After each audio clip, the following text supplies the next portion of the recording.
أسعد الله مساكم بكل خير. اليوم إن شاء الله جلستنا في الاستراحة الطيبة هذه عند أخونا الحبيب أبو يزن.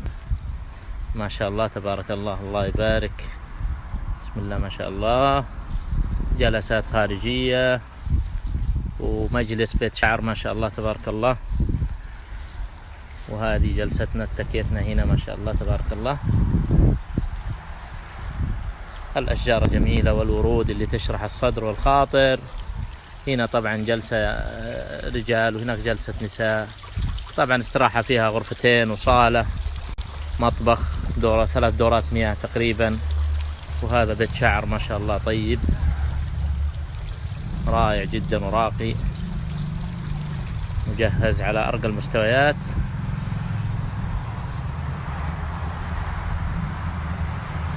ما شاء الله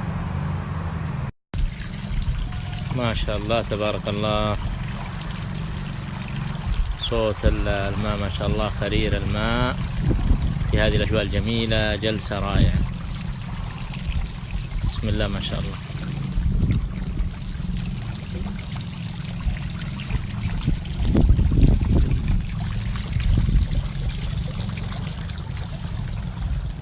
وهذه الجلسة هنا، سهرتنا هنا الليلة إن شاء الله.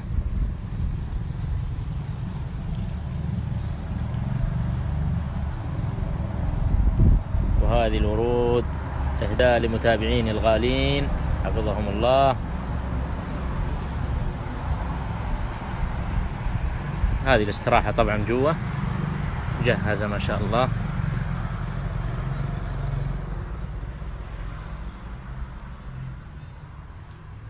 بسم الله ما شاء الله. هذه غرفة ما شاء الله، غرفة كراسي كذا للنوم للضيوف أيضا. وهذا مجلس أيضا ما شاء الله تبارك الله، دورة مياه. وهذا مطبخ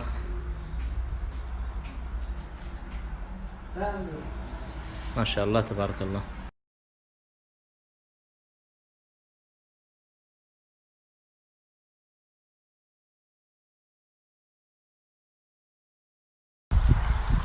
نسينا نوريكم طبعا المجلس هذا هو ما شاء الله. نخش نشوفه ما شاء الله تبارك الله، شيء راقي ما شاء الله تبارك الله. طبعا الاستراحة متاحة للتأجير اليومي لأي زائر. والرجال ما شاء الله أخونا استعد بخصم 20% لمتابعيني الغالين، ويستاهلون أكثر والله.